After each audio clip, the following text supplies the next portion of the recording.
sinalubong ng protesta at binansagang mandarambong, magnanakaw ang ating Pangulo, mga kababayan, sa New York City, sa tinutuluyan niyang hotel mismo.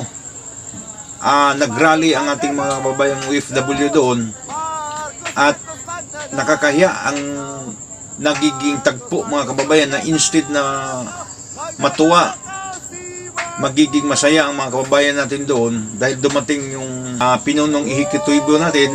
Instead na i-welcome siya ng masigabong palakpakan at ibang-iba ang pagsalubong ng babayan natin nung panahon ni Tatay Digong. Kahit sa ang lupalop ng mundo pupunta si Tatay Digong noon, masaya at proud na proud ang ating mga kababayan.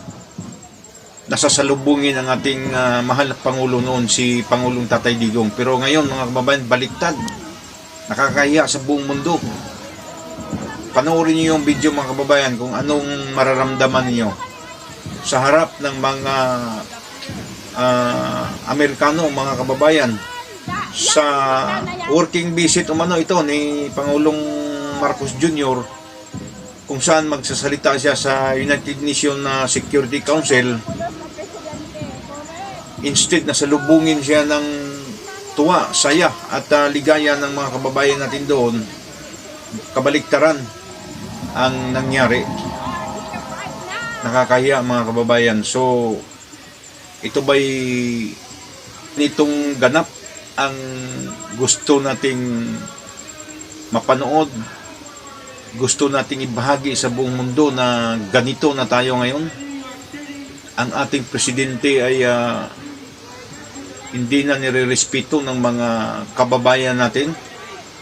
Mismong mga OFW natin nawawala na ng respeto, nawawala na ng tiwala sa Pangulo natin dahil dito sa mga malawakang nakawan ngayon sa ating gobyerno, mga kababayan. So nakakalungkot at hindi magandang tanawin sa buong mundo, mga kababayan. So kayo na husga sa tagpo, sa pagsalubong ng mga kababayan nating OFW na nandoon sa Estados Unidos. Ano ang magiging komento ninyo? At tama lang ba ang ginawa ng ating mga kababayan doon?